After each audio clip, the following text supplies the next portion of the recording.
നമസ്കാരം, പുതിയൊരു വീഡിയോയിലേക്ക് എല്ലാവർക്കും സ്വാഗതം. രാമേശ്വരത്താണ് ഞാനിപ്പോൾ ഉള്ളത്. കഴിഞ്ഞ ദിവസം നമ്മൾ മധുരയിൽ നിന്ന് രാമേശ്വരത്തേക്ക് പാസഞ്ചറിന് വന്നു. പുതിയ പാമ്പൻ പാലമൊക്കെ ക്രോസ് ചെയ്തിട്ട് ആ വീഡിയോ നിങ്ങൾ കണ്ടിട്ടില്ലെങ്കിൽ വീഡിയോ കാണണം. ഇന്ന് നമ്മൾ രാമേശ്വരത്തെ കുറച്ച് സ്ഥലങ്ങളൊക്കെ എക്സ്പ്ലോർ ചെയ്യാൻ വേണ്ടി പോവാണ്. ഇവിടെ ഒരു തണലത്ത് മാറി നിന്നിട്ടാണ് ഞാൻ ഇൻട്രോ എടുക്കുന്നത്. ഭയങ്കര ചൂടാണ് ഇവിടെ. കുട ബാഗിലുണ്ട്, കുട എടുത്തിട്ട് വേണം ഇനി നടക്കാൻ വേണ്ടിയിട്ട്. അപ്പോൾ ഈ ഒരു രാമേശ്വരൻ എക്സ്പ്ലോറേഷൻ വീഡിയോയിലേക്ക് എല്ലാവർക്കും സ്വാഗതം. രാമേശ്വരം റെയിൽവേ സ്റ്റേഷനാണ് കേട്ടോ ഈ കാണുന്നത്. പുതിയ പാമ്പൻ പാലം വന്ന പിന്നെ ഒരുപാട് ട്രെയിനുകളൊക്കെ ഇങ്ങോട്ട് രാമേശ്വരത്തേക്ക് വരാൻ വേണ്ടി തുടങ്ങി. കുറേ കാലം ട്രെയിൻ കണക്ടിവിറ്റി ഇല്ലാതിരുന്നൊരു സ്ഥലമായിരുന്നു രാമേശ്വരം. പാമ്പൻ പാലം ക്ലോസ് ചെയ്തേ പിന്നെ ഇപ്പോൾ പുതിയ പാമ്പൻ പാലം വന്ന് ഉദ്ഘാടനമൊക്കെ കഴിഞ്ഞ പിന്നെ ഒരുപാട് ട്രെയിനുകൾ ഇങ്ങോട്ടേക്ക് വരാൻ വേണ്ടി തുടങ്ങി. നമ്മൾ ആദ്യം രാമേശ്വരത്ത് എക്സ്പ്ലോർ ചെയ്യാൻ പോകുന്ന ആദ്യത്തെ പ്ലേസ് എന്ന് പറയുന്നത് നമ്മുടെ ഇന്ത്യൻ മുൻ രാഷ്ട്രപതിയായിരുന്ന ഡോക്ടർ APJ അബ്ദുൽ കലാം സാറിൻ്റെ വീടാണ്. അദ്ദേഹം ജനിച്ചു വളർന്ന വീട് ഇവിടെ രാമേശ്വരത്താണ്. ആ ഒരു വീട് നമുക്ക് കണ്ടിട്ട് വരാം. ഞാനിപ്പോൾ ഉള്ളത് രാമേശ്വരം റെയിൽവേ സ്റ്റേഷൻ്റെ തൊട്ട് ഫ്രണ്ടിൽ തന്നെയാണ്. ആ വഴിയാണ്, ആ ഓട്ടോ വരുന്ന വഴിയാണ് ഞാൻ ഇങ്ങോട്ടേക്ക് വന്നത്. ഇവിടെ ഒരു ജംഗ്ഷൻ പോലെയുണ്ട്. ഇതിന് തൊട്ട് മുന്നിലായിട്ട് തന്നെ ഇത് ഇങ്ങോട്ടൊരു റോഡുണ്ട്. ഈ വഴിയാണ് നമുക്ക് പോകേണ്ടത്, അബ്ദുൽ കലാം സാറിൻ്റെ വീട്ടിലോട്ട്. നമുക്ക് എന്തായാലും അങ്ങോട്ട് പോയിട്ട് വരാം. നമ്മൾ പോകുന്ന ഈ വഴിയൊക്കെ ആൾക്കാരിങ്ങനെ തിങ്ങിപ്പാർത്ത് താമസിക്കുന്ന വീടുകളുള്ള സ്ഥലങ്ങളാണ് കേട്ടോ. ഇവിടെയൊക്കെ പശുക്കളൊക്കെ ഉണ്ട്. പിന്നെ കോലം വരച്ചിട്ടുണ്ട് വീടിൻ്റെ ഫ്രണ്ടിലായിട്ട് തന്നെ. അവിടുന്ന് നടന്നു വന്നപ്പോൾ ഇങ്ങനെ ഒരു ജംഗ്ഷൻ പോലത്തെ എത്തിയിട്ടോ. ഇവിടുന്ന് റൈറ്റിലോട്ടും ലെഫ്റ്റിലോട്ടും റോഡുണ്ട്. തൊട്ട് മുന്നിൽ തന്നെ ഒരു പള്ളിയൊക്കെ ഉണ്ട്. ഈ ഒരു ജംഗ്ഷനിൽ നമുക്കിനി റൈറ്റിലോട്ടാണ് പോകേണ്ടത്. ഇവിടുന്ന് കുറച്ച് ഒരു 100 മീറ്റർ ഇല്ല, അവിടെ തന്നെയാണ് ഈ ഒരു വീട് വരുന്നത്. നമ്മളങ്ങനെ അവിടെ എത്തിയിട്ടുണ്ട്. കലാം സാറിൻ്റെ വീടിൻ്റെ അടുത്ത് ആ സാറിൻ്റെ ഫോട്ടോയും കാര്യങ്ങളൊക്കെ ഇവിടെ വെച്ചിട്ടുണ്ട്. House of Kalam. പാർക്കിങ്ങും കാര്യങ്ങളൊക്കെ ഇവിടെ ഉണ്ട് കേട്ടോ. ഇത് ഈ തൊട്ട് മുന്നിൽ കാണുന്ന തന്നെയാണ് അദ്ദേഹത്തിൻ്റെ വീട്. The man of honour and simplicity and a great scientist എന്നൊക്കെ വിളിക്കാൻ പറ്റുന്ന നമ്മുടെ മുൻ ഇന്ത്യൻ രാഷ്ട്രപതിയായിരുന്ന doctor APJ Abdul Kalam sir ജനിച്ച് വളർന്നിട്ടുള്ള ആ ഒരു വീടാണ് നമ്മളിപ്പോൾ കണ്ടുകൊണ്ടിരിക്കുന്നത്. ഈ ഒരു വീടുള്ള ഈ ഒരു സ്ഥലത്തിൻ്റെ പേര് മോസ്ക് സ്ട്രീറ്റ് എന്നാണ്. മോസ്ക് നമ്മൾ നേരത്തെ കണ്ട ഒരു മുസ്ലിം പള്ളിയാണ്. ആ ഒരു പള്ളിയുടെ പേരാണ് ഇതിനുള്ളത്, മോസ്ക് സ്ട്രീറ്റ്. അദ്ദേഹത്തിൻ്റെ വീട് കാണാനും കാര്യങ്ങളൊക്കെ കാണാൻ വേണ്ടിയിട്ട് ഒരുപാട് ടൂറിസ്റ്റുകൾ ഇവിടെ വരുന്നുണ്ട്. ഇപ്പോൾ തന്നെ ഇവിടുത്തെ തിരക്ക് കണ്ടോ. കൂടുതലും തമിഴ്നാട്ടുകാർ തന്നെയാണ്, തമിഴന്മാരാണ് കൂടുതലും വരുന്നത്. നമ്മുടെ മലയാളികളൊക്കെ പൊതുവെ കുറവാണ്. ഞാൻ ആരെയും കണ്ടിട്ടില്ല. ഒരാളിപ്പോൾ റെയിൽവേ സ്റ്റേഷനിൽ കണ്ടു, അത്രേ ഉള്ളൂ. ബാക്കി എല്ലാവരും വേറെ വേറെ നാട്ടിൽ നിന്ന്, ഈ ഒരു തമിഴ്നാട്ടിലുള്ള ബാക്കിയുള്ള ഏരിയാസിൽ നിന്ന് വരുന്നവർ തന്നെയാണ്. ഇതിൻ്റെ ഉള്ളിലേക്ക് പോകാനായിട്ട് എൻട്രി ഫീയും കാര്യങ്ങളൊന്നും ഇല്ല കേട്ടോ. ഇതിലേക്ക് ഉള്ള എൻട്രി ടൈം എന്ന് പറയുന്നത് രാവിലെ 7 മണി തൊട്ട് രാത്രി 8 മണി വരെയാണ്. പിന്നെ ഉള്ളിൽ മൊബൈൽ ഫോണും കാര്യങ്ങളൊന്നും കയറ്റാൻ പറ്റില്ല, അലൗഡ് അല്ല. ക്യാമറയും മൊബൈൽ ഫോണും വീഡിയോഗ്രാഫിയും ഒന്നും അലൗഡ് അല്ല. പിന്നെ ബാഗുകളും ചെരുപ്പുകളൊക്കെ പുറത്ത് വെക്കണമെന്ന് എഴുതി വെച്ചിട്ടുണ്ട്. അങ്ങനെ കലാം സാറിൻ്റെ വീട് കണ്ട് ഉള്ളിൽ കയറിയിട്ടൊക്കെ വന്നു. അതിനുള്ളിൽ അദ്ദേഹത്തിൻ്റെ ഫോട്ടോസ് പിന്നെ സർട്ടിഫിക്കറ്റ് കാര്യങ്ങളൊക്കെ ഉള്ളൂ. വേറെ പ്രത്യേകിച്ച് കാര്യങ്ങളൊന്നുമില്ല. പിന്നെ ഫോട്ടോയും വീഡിയോ ഒന്നും എടുക്കാൻ അതിനുള്ളിൽ പറ്റില്ല, അതുകൊണ്ട് അതൊന്നും എടുത്തിട്ടില്ല. ഇനി നമ്മൾ അടുത്തത് പോകുന്നത് രാമതീർത്ഥം കാണാൻ വേണ്ടിയിട്ടാണ്. നമ്മളിപ്പോൾ വന്ന വഴി തന്നെയാണ് പോകേണ്ടത്. നമ്മൾ വരുന്ന സമയത്ത് ഒരു പള്ളി കണ്ടില്ലേ, ഒരു മുസ്ലിം പള്ളി. ആ പള്ളിയുടെ അവിടെ നിന്ന് നേരെയാണ് നമുക്ക് രാമതീർത്ഥത്തിലേക്ക് പോകേണ്ടത്. ഞാൻ കാണിച്ചു തരാം വഴി. ഇനി അങ്ങോട്ടേക്ക് പോവാം. ഒരു 300-350 മീറ്റർ നടക്കാനുണ്ട്. നമ്മൾ റെയിൽവേ സ്റ്റേഷനിൽ വന്ന വഴി അതാണേ. പിന്നെ പള്ളി ഇവിടെ ആയിട്ടാണ് വരുന്നത്. അബ്ദുൽ കലാം സാറിൻ്റെ വീട് അങ്ങോട്ടേക്കാണ് പോയത്. നമുക്ക് പോകേണ്ടത് ഇപ്പോൾ നേരെ ഇങ്ങോട്ടേക്കാണ്. നമ്മളെ ബസ് വരുന്നതിലൂടെയാണ് ഇപ്പോൾ നടന്നു വന്നത് കേട്ടോ. ഇവിടെ ഒരു ജംഗ്ഷൻ ഉണ്ട്. ഇനി ഇവിടുന്ന് നേരെയാണ് നമുക്ക് പോകേണ്ടത് രാമതീർത്ഥത്തിലേക്ക്. ഇവിടുത്തെ ചൂടൊരു രക്ഷയില്ല കേട്ടോ. ഫോണൊക്കെ ഇങ്ങനെ ഹീറ്റാവുക, വീഡിയോ എടുക്കാൻ വേണ്ടി പറ്റണില്ല. അമ്മാതിരി ഹീറ്റാവണേ ഫോണൊക്കെ. പിന്നെ ചാർജും പെട്ടെന്ന് തീരുന്നു. എന്താ ചെയ്യണ്ടേ, കുടയൊക്കെ എടുത്തിട്ട് വന്നില്ലേ ഉണ്ടല്ലോ പെടും. കരിഞ്ഞു പോകുന്ന ചൂടാണ് ഇവിടെയൊക്കെ. അങ്ങനെ നമ്മുടെ മലയാളികളുടെ വണ്ടി കണ്ടിരിക്കുകയാണ്. ഡിങ്കൻ അതാ പോകുന്നു. ഡിങ്കൻ ഒരു ബസ്സാണ്, ഒരു ടൂറിസ്റ്റ് ബസ്സാണ്. അതെങ്ങോട്ടാ പോണേന്ന് അറിയില്ല കേട്ടോ. നടന്നു വരുമ്പോൾ ഇങ്ങനെ ഒരു ജംഗ്ഷൻ എത്തും. ഇവിടെ പോലീസിൻ്റെ ചെക്ക് പോസ്റ്റും കാര്യങ്ങളൊക്കെ ഉണ്ട്. ചെക്ക് പോസ്റ്റ് അല്ല, ട്രാഫിക് പോലീസിൻ്റെയാണ്. ഇങ്ങനെ ഒരു ജംഗ്ഷൻ ഉണ്ട്. ഇവിടുന്ന് കുറച്ച് മുന്നോട്ടേക്ക് പോയാൽ രാമതീർത്ഥം സത്യം പറഞ്ഞാൽ നമുക്ക് ഇവിടുന്ന് കാണാം കേട്ടോ. ഇവിടുത്തെ കുറച്ച് വിഷ്വലൊക്കെ എടുത്തിട്ട് നമുക്ക് അങ്ങോട്ടേക്ക് പോകാൻ. കുറച്ചങ്ങോട്ട് പോയ എൻട്രൻസ് ഗേറ്റ് ഉണ്ട് തോന്നുന്നു.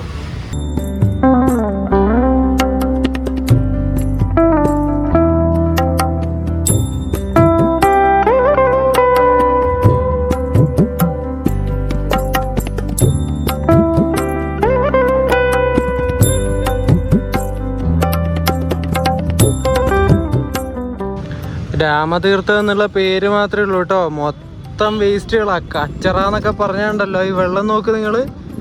മൊത്തം പ്ലാസ്റ്റിക്കിൻ്റെ കുപ്പികളും പ്ലാസ്റ്റിക് കവറുകളൊക്കെ വലിച്ചെറിഞ്ഞിങ്ങനെ വൃത്തികേട് എത്രത്തോളം ആക്കാൻ വേണ്ടി പറ്റുമോ അത്രത്തോളം ആക്കി വെച്ചിട്ടുണ്ടേ.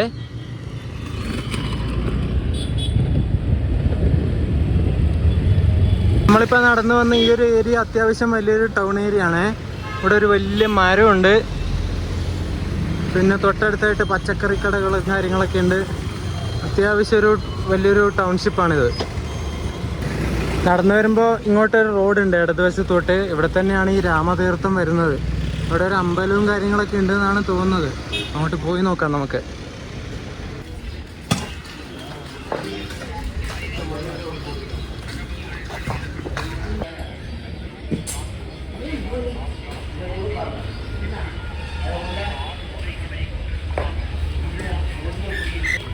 രാമതീർത്ഥത്തിലേക്ക് പോകുന്ന വഴി ഇതാണേ. അങ്ങോട്ട് ചെരുപ്പിട്ടിട്ട് പോകാൻ പറ്റുമോ എന്ന് എനിക്കറിയില്ല. ചെരുപ്പ് ഊരിയിട്ട് പോകാൻ പറ്റുന്ന വഴിയൊന്നും അല്ല. ഞാൻ നോക്കട്ടെ, ചോദിച്ചു നോക്കട്ടെ ആരോടെങ്കിലും. ഇവിടെയൊക്കെ കുറേ സാധനങ്ങളുണ്ട് വാങ്ങാൻ പറ്റുന്ന. ഈ കാണുന്നത് പ്ലാസ്റ്റിക് പൂക്കളാട്ടോ, ഒറിജിനലല്ല. പിന്നെ കുറേ രുദ്രാക്ഷത്തിൻ്റെ മാലകൾ പോലെയുണ്ട്. അങ്ങനെ കുറേ മാലകളുണ്ട്. പിന്നെ ഫോട്ടോ ഫ്രെയിമുകൾ, മോതിരം, അങ്ങനെയൊക്കെ പറഞ്ഞിട്ട് കുറേ ഉണ്ട്.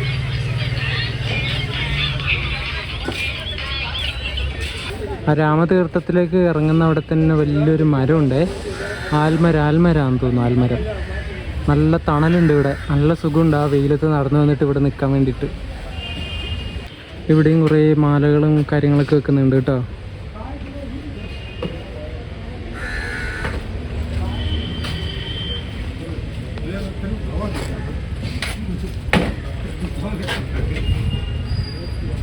നമ്മൾ കാണുന്ന ഈ ഒരു തീർത്ഥക്കുളവുമായി ബന്ധപ്പെട്ട് ഒരുപാട് ഐതിഹ്യങ്ങളും കഥകളൊക്കെ നിലനിൽക്കുന്നുണ്ട്. ചിലർ വിശ്വസിക്കുന്നത് ശ്രീരാമൻ ലങ്കയിലേക്ക് പോകുന്നതിന് മുമ്പ് ഇവിടെയുള്ള ഈ ഒരു കുളത്തിൽ കുളിച്ചിട്ട് അല്പം ഇവിടെ വിശ്രമിച്ചു എന്നാണ്. മറ്റ് ചിലർ വിശ്വസിക്കുന്നത് എന്താണെന്ന് വെച്ചാൽ കള്ളം പറഞ്ഞതിൻ്റെ പാപത്തിൽ നിന്ന് മുക്തി നേടാൻ വേണ്ടിയിട്ട് ഭഗവാൻ ശ്രീരാമൻ ഇവിടെ പുണ്യസ്നാനം ചെയ്തു എന്നാണ്. ഇങ്ങനെ രണ്ട് കഥകളാണ് നിലനിൽക്കുന്നത്. ഈ ഒരു തീർത്ഥക്കുളത്തിൻ്റെ തൊട്ടിപ്പുറത്തായിട്ട് ഈ ഒരു മരത്തിൻ്റെ താഴ്വശത്ത് കുറേ നാഗങ്ങളുടെ സങ്കല്പമാണെന്ന് തോന്നുന്നു. ഇവിടെ നാഗങ്ങളുടെ പ്രതിമ വെച്ചിട്ടുണ്ട്.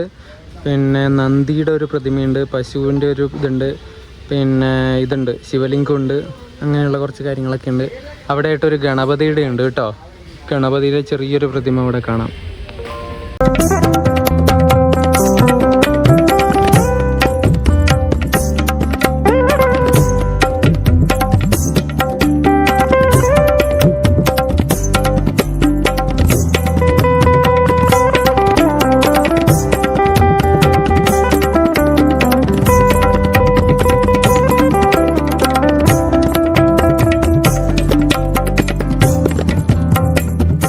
നല്ല വെള്ളമാണെങ്കിൽ ഇറങ്ങി മുഖമൊക്കെ ഒന്ന് കഴുകി വേണമെങ്കിൽ ഷൂ ഒക്കെ ഒന്ന് അഴിച്ചു വെച്ചിട്ട് കാലൊക്കെ ഒന്ന് കഴുകി ഫ്രഷ് ആവുമായിരുന്നു.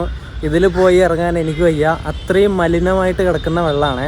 മൊത്തം പ്ലാസ്റ്റിക്കും ചപ്പ് ചവറുകളും അതും ഇതൊക്കെ ആയിട്ട് ആ വെള്ളം കാണുമ്പോൾ തന്നെ നമുക്ക് മനസ്സിലാവും അതിൻ്റെ വൃത്തി എത്രത്തോളം ഉണ്ടെന്നുള്ളത്.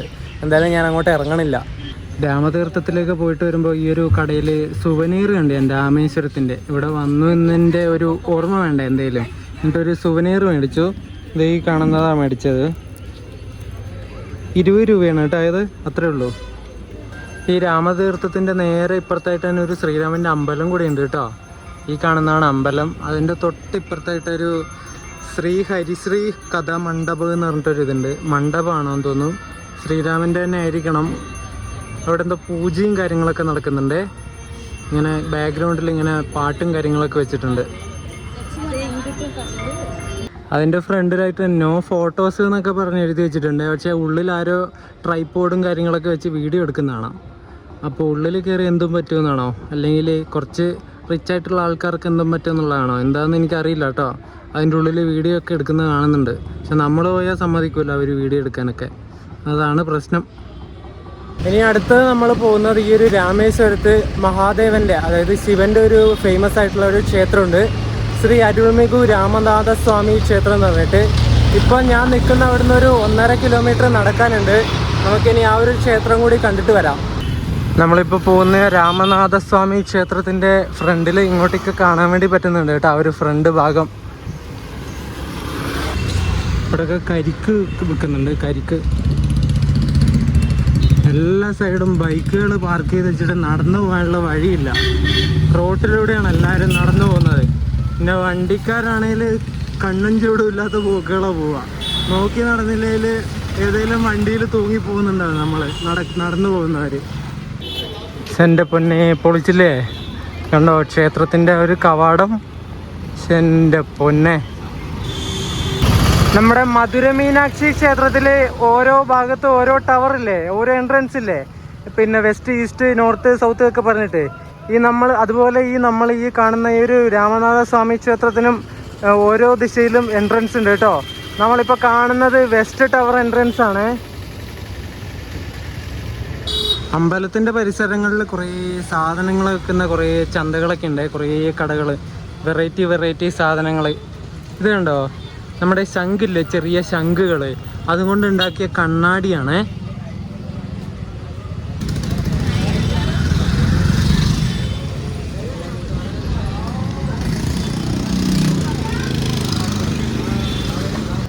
ഞാനൊരു ക്ഷേത്രത്തിൻ്റെ മുമ്പിലുള്ള റോഡിലൂടെ നടന്നുകൊണ്ടിരിക്കുകയാണേ. വെറുതെ ഇങ്ങനെ നടന്നിട്ട് കാഴ്ചകളൊക്കെ കാണാമല്ലോ എന്ന് വിചാരിച്ചിട്ട് നടക്കുന്നതാണ്. ഒരുപാട് ഹോട്ടലുകൾ, പിന്നെ ലോഡ്ജുകൾ, സാധനങ്ങൾ വിൽക്കുന്ന കടകൾ, അങ്ങനെ കുറേ കടകളൊക്കെ ഉണ്ട് കേട്ടോ ഇവിടെ മൊത്തം. ആ അമ്പലത്തിലേക്ക് പോകുന്നതിൻ്റെ തൊട്ടിപ്പുറത്ത് ഒരു ചെറിയൊരു ഇടയിൽ ചെരുപ്പുകളൊക്കെ സൂക്ഷിക്കുന്ന സ്ഥലമുണ്ട് കേട്ടോ. അവിടെ വെച്ചിട്ട് അമ്പലത്തിലേക്ക് കയറിയാൽ മതി.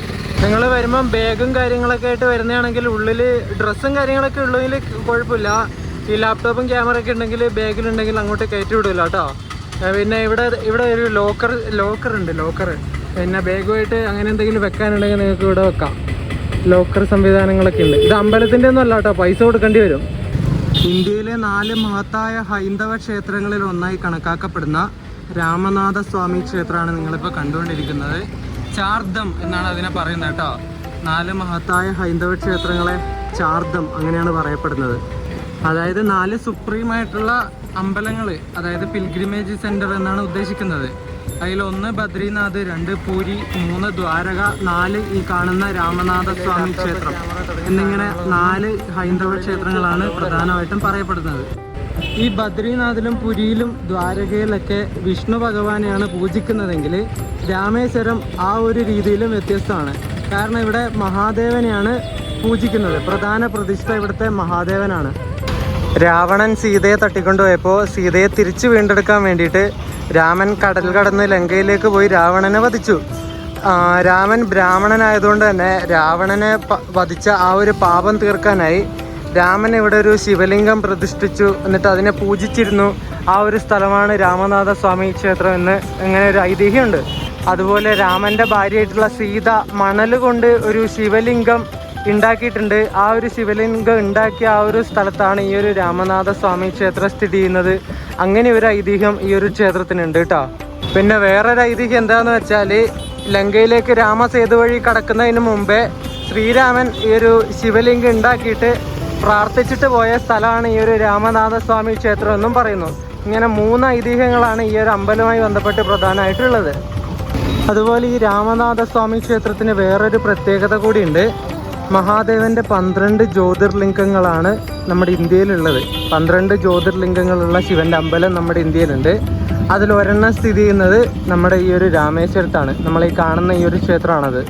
ഈ ഒരു ജ്യോതിർലിംഗങ്ങളുള്ള ക്ഷേത്രങ്ങളിൽ തെക്കേ അറ്റത്ത് വരുന്നത് നമ്മുടെ ഈ ഒരു രാമനാഥ സ്വാമി ക്ഷേത്രവും വടക്കേ അറ്റത്ത് വരുന്നത് കേദാർനാഥുമാണ്. ഈ ജ്യോതിർലിംഗത്തിനെ കുറിച്ചിട്ടുള്ള ഒരു ഐതിഹ്യം പറയുകയാണെങ്കിൽ, ആരാണ് പരമാധികാരി എന്നതിനെ കുറിച്ചിട്ട് ഭഗവാൻ വിഷ്ണുവും പിന്നെ ശിവനും തർക്കിച്ചുകൊണ്ടിരുന്നപ്പോൾ ശിവൻ ഒരു വലിയ പ്രകാശ സ്തംഭം നിർമ്മിച്ച് 3 ലോകങ്ങളെയും ഭേദിച്ചുകൊണ്ടൊരു പ്രകാശം ഇങ്ങനെ പരത്തി വിട്ടു. എന്നിട്ട് അതിൻ്റെ അവസാനം കണ്ടെത്താൻ വേണ്ടിയിട്ട് മഹാവിഷ്ണുവിനോടും ബ്രഹ്മാവിനോടും ശിവൻ ആവശ്യപ്പെട്ടു. എന്നിട്ട് ബ്രഹ്മാവ് എന്താ ചെയ്തു വെച്ചാൽ, താൻ ആ ഒരു പ്രകാശത്തിൻ്റെ 2 ഭാഗത്തുള്ള അവസാനം കണ്ടുപിടിച്ചെന്ന് കള്ളം പറഞ്ഞു ശിവനോട്. പക്ഷേ ഭഗവാൻ വിഷ്ണു പോയി കഴിഞ്ഞ സമയത്ത് ഇതിൻ്റെ അറ്റം കണ്ടുപിടിക്കാൻ വേണ്ടി പറ്റാതെ തോൽവി സമ്മതിച്ചു. എനിക്ക് കണ്ടുപിടിക്കാൻ പറ്റിയില്ല എന്ന് മഹാവിഷ്ണു പറഞ്ഞു. എന്നാൽ ബ്രഹ്മാവ് ശിവനോട് പറഞ്ഞത് കള്ളമാണെന്ന് ശിവന് മനസ്സിലാവുകയും ബ്രഹ്മാവിനെ ശപിക്കുകയും ചെയ്തു. പ്രപഞ്ചത്തിന്റെ സൃഷ്ടാവാണെങ്കിലും ബ്രഹ്മാവായിട്ടുള്ള തങ്ങളെ ആരാധിക്കില്ല എന്നുള്ള ശപഥം ശിവൻ കൊടുത്തു. അപ്പോൾ ആ ഒരു ശിവൻ നിർമ്മിച്ച ഒരു അനന്തമായ പ്രകാശ സ്തംഭത്തിൽ നിന്നാണ് ഇവിടുത്തെ 12 ജ്യോതിർലിംഗങ്ങൾ ഉണ്ടായി എന്നാണ് പറയപ്പെടുന്നത്. അങ്ങനെയാണ് വിശ്വാസങ്ങൾ പറയുന്നത്. ഈ ജ്യോതിർലിംഗം എന്ന് വെച്ചാൽ വേറൊന്നുമില്ല, ഈ ശിവലിംഗത്തിൽ ശിവന്റെ ഊർജം ആവാഹിച്ചിട്ട് ആ ഒരു ശിവലിംഗത്തിനെ ആരാധിക്കുന്ന പ്രതിഷ്ഠകളെയാണ് ജ്യോതിർലിംഗം എന്ന് പറയുന്നത്. പിന്നെ ഈ ബാക്കി ദേവന്മാരുടെ അല്ലെങ്കിൽ ക്ഷേത്രങ്ങളിലൊക്കെ ആ ഒരു ദേവന്റെ അല്ലെങ്കിൽ ദേവിയുടെ രൂപത്തിനെ ആയിരിക്കും പ്രതിഷ്ഠിക്കുകയും ആരാധിക്കുകയും ചെയ്യുന്നത്. എന്നാൽ ശിവന്റെ കാര്യത്തിൽ അങ്ങനെയല്ല, അദ്ദേഹത്തിന്റെ രൂപത്തെ ആരാധിക്കുകയും പ്രതിഷ്ഠിക്കുകയും ചെയ്യുന്നില്ല. അതിന് പകരം ശിവലിംഗങ്ങളെയാണ് പ്രതിഷ്ഠിക്കുകയും ആരാധിക്കുകയും ചെയ്യുന്നത്. അത് നിങ്ങൾ ശ്രദ്ധിച്ചിട്ടുണ്ടോ? നമ്മളിപ്പോൾ ഈ ഗോപുരത്തിന്റെ മുമ്പിലൂടെ അമ്പലത്തിലേക്ക് പോകുന്ന ആ ഒരു കോറിഡോറില്ലേ, ആ ഒരു പോകുന്ന വഴി, അതിനൊരു പ്രത്യേകതയുണ്ട്.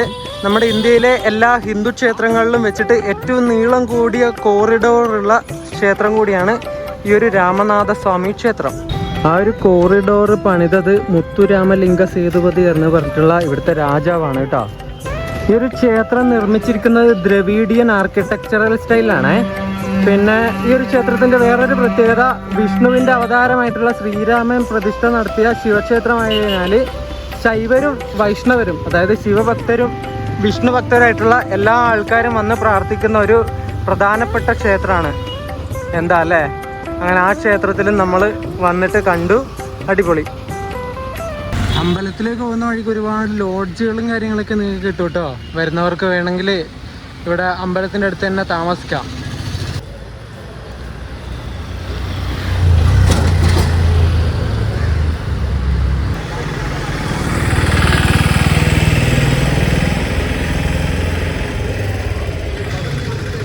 നമ്മളിപ്പോൾ കാണുന്ന ഈ ഒരു റോഡ് നേരെ പോകുന്നത് മധുരയിലേക്ക് പോകുന്ന റോഡാണ് കേട്ടോ. ഇവിടുന്ന് ലെഫ്റ്റിലേക്ക് പോയാൽ നേരെ രാമേശ്വരം ആ ഒരു വഴി ധനുഷ്കോടിയിലേക്കും പോകാൻ പറ്റും. രാമനാഥസ്വാമി ക്ഷേത്രത്തിൻ്റെ കുറച്ച് ഫ്രണ്ടിലായിട്ട് തന്നെ ഒരു പഞ്ചാബി ധാബി ഉണ്ടായിരുന്നു. അവിടെ കയറിയിട്ടൊരു നോർത്ത് ഇന്ത്യൻ താലി കഴിച്ചു. 150 രൂപയുണ്ടായിരുന്നത്. കുഴപ്പമില്ലാത്ത കറികളും കാര്യങ്ങളൊക്കെ ഉണ്ടായിരുന്നു കേട്ടോ. അതുകൊണ്ട് ഭക്ഷണം കഴിച്ചിട്ട് ഞാൻ റെയിൽവേ സ്റ്റേഷനിലേക്ക് തന്നെ നടക്കുകയാണ്. ഇങ്ങനെ ഇപ്രാവശ്യം ധനുഷ്കോടിയിലേക്ക് എന്തായാലും പോകണില്ല. ആ പ്ലാൻ ഞാൻ എന്തായാലും മാറ്റി വെച്ചു. വേറൊരു ദിവസം നമുക്ക് വരാം. ഇപ്പോൾ സമയം 1:30 ഇനി ഞാൻ ധനുഷ്കോടിയിലേക്ക് പോയിട്ട് തിരിച്ചു വരുന്ന സമയത്ത് വണ്ടി പെട്ടെന്ന് കിട്ടിയില്ലെങ്കിൽ എൻ്റെ ട്രെയിൻ മിസ്സായി പോകും. 5:30 ഇവിടുന്ന് എൻ്റെ ട്രെയിൻ. ബോട്ട് മെയിലാണ് ഞാൻ തിരിച്ചു പോകുന്നത്. അപ്പോൾ വണ്ടി മിസ്സായി കഴിഞ്ഞാൽ പ്ലാനൊക്കെ മൊത്തത്തിൽ കുളവും. അതുകൊണ്ട് അടുത്ത തവണ ധനുഷ്കോടി പോകാമെന്ന് വിചാരിച്ചു. ഈ രാമേശ്വരം ഒരു തീർത്ഥാടന കേന്ദ്രം അങ്ങനെയുള്ളൊരു സ്ഥലമാണല്ലേ. പക്ഷേ തീർത്ഥാടന കേന്ദ്രവും വലിയ ഇതൊക്കെയെന്ന് വിചാരിച്ചിട്ട് വലിയ വൃത്തിയൊന്നും നിങ്ങൾ പ്രതീക്ഷിച്ചിട്ട് വരണ്ട കേട്ടോ. ഈ ഒരു രാമേശ്വരം ഭയങ്കര കച്ചറ പിടിച്ചൊരു സ്ഥലമാണ്. കച്ചറ മീൻസ് വലിയ വൃത്തിയില്ല, നീറ്റില്ല. എല്ലായിടത്തും ചപ്പ് ചവറുകൾ ഇങ്ങനെ വലിച്ചെറിയ, പ്ലാസ്റ്റിക്, പിന്നെ ചളികൾ ഇങ്ങനെ നിറഞ്ഞു വെക്കുക, പിന്നെ ചാണകമുണ്ട് എല്ലാ സ്ഥലത്തും. ചാണകം ചവിട്ടാതെ നടക്കണം. റോട്ടിലൂടെ നോക്കി നടന്നില്ലെങ്കിൽ ഒന്നെങ്കിൽ നമ്മൾ ചാണകം ചവിട്ടും അല്ലെങ്കിൽ പശുക്കളെ ചവിട്ടും. അങ്ങനെയൊക്കെയാണ് ഇവിടുത്തെ സ്ഥിതികൾ. പിന്നെ ഒരു ടൂറിസ്റ്റ് കേന്ദ്രം എന്നതിലുപരി ഒരു തീർത്ഥാടന കേന്ദ്രം കൂടിയാണ് ഈ ഒരു രാമേശ്വരം എന്ന് പറയുന്നത്. കാശി രാമേശ്വരം എന്നൊക്കെ നമ്മൾ പറയാറില്ലേ. അതിൻ്റേതായിട്ടുള്ളൊരു വൃത്തി ഇവിടെ ഇല്ല. അതാണ് ഞാൻ പറഞ്ഞു വന്നത്. ഈ രാമേശ്വരത്ത് ഇനിയും എക്സ്പ്ലോർ ചെയ്യാൻ കുറേ സ്ഥലങ്ങളുണ്ട് കേട്ടോ. നമ്മൾ നേരത്തെ പോയ രാമതീർത്ഥമില്ലേ, അതിന് തൊട്ടപ്പുറത്തായിട്ട് സീതാതീർത്ഥമുണ്ട്, ലക്ഷ്മൺ തീർത്ഥമുണ്ട്, പിന്നെ രാമപാദ ക്ഷേത്രം അങ്ങനെയൊക്കെ പറഞ്ഞിട്ട് കുറേ ക്ഷേത്രങ്ങളൊക്കെ ഉണ്ട്. പിന്നെ ധനുഷ്കോടി ഉണ്ട്. അവിടേക്കൊക്കെ നമുക്ക് ഇനി പോവാം. ഇനി രാമേശ്വരം വരുന്ന സമയത്തും എക്സ്പ്ലോർ ചെയ്യാൻ സ്ഥലം വേണ്ടേ, അങ്ങനെ വിചാരിച്ച് ആശ്വസിക്കാം. അപ്പോൾ ആ ഒരു സ്ഥലങ്ങളൊക്കെ നമുക്ക് അടുത്ത പ്രാവശ്യം വരുമ്പോൾ പോവാം കേട്ടോ. എക്സ്പ്ലോർ ചെയ്യാത്ത സ്ഥലങ്ങൾ ഇനി നമുക്ക് എക്സ്പ്ലോർ ചെയ്യാം ഇനി വരുമ്പോൾ. അപ്പോൾ ഈ ഒരു രാമേശ്വരം എക്സ്പ്ലോറേഷൻ വീഡിയോ ഞാൻ ഇവിടെ വെച്ച് അവസാനിപ്പിക്കുകയാണ്. ഞാൻ റെയിൽവേ സ്റ്റേഷൻ്റെ ഫ്രണ്ടിലെത്തി. റെയിൽവേ സ്റ്റേഷനിൽ കയറിയിട്ട് AC റൂം എടുത്തിട്ട് കുറച്ച് റെസ്റ്റ് എടുക്കട്ടെ. ഭയങ്കര ചൂടാണ് ഇവിടെ, ഒരു രക്ഷയില്ലാത്ത ചൂടാണ്. എൻ്റെ പൊന്നെ, മൊത്തത്തിൽ തളർന്നു പോയി. ആ ഭക്ഷണം കൂടി കഴിച്ച് കുറേ വെള്ളം കുടിച്ചു. നിങ്ങൾ ഈ വെയിലത്ത് നടക്കുന്ന സമയത്ത് വെള്ളം എന്തായാലും കുടിക്കണം കേട്ടോ, അല്ലെങ്കിൽ നല്ല പണി കിട്ടും. ഡീഹൈഡ്രേറ്റായി പോയിട്ട് ക്ഷീണം പിടിച്ച് വീണു പോകും. ഇപ്പോൾ ഇരുട്ടായിരിക്കും അല്ലേ. അപ്പോൾ ഈ ഒരു വീഡിയോ ഞാൻ ഇവിടെ വെച്ച് അവസാനിപ്പിക്കുകയാണ്. വീഡിയോ ഇഷ്ടപ്പെട്ടിട്ടുണ്ടെങ്കിൽ വീഡിയോ ലൈക്ക് ചെയ്യണം, ചാനൽ സബ്സ്ക്രൈബ് ചെയ്യണം. അടുത്ത വീഡിയോ എന്താണെന്ന് വെച്ചാൽ ബോട്ട് മെയിൽ എക്സ്പ്രസിൻ്റെ വീഡിയോ ആണ്. ഒരു ചരിത്രപരമായ വണ്ടിക്കാണ് നമ്മൾ തിരിച്ചു വന്നത്. അതിൻ്റെ കുറേ വിശേഷങ്ങളൊക്കെ പറയാനുണ്ട്. അത് അടുത്ത വീഡിയോയിൽ പറയാം. അപ്പോൾ അടുത്ത വീഡിയോ ആയിട്ട് കാണുന്നവരേക്കും എല്ലാവർക്കും ബൈ ബൈ.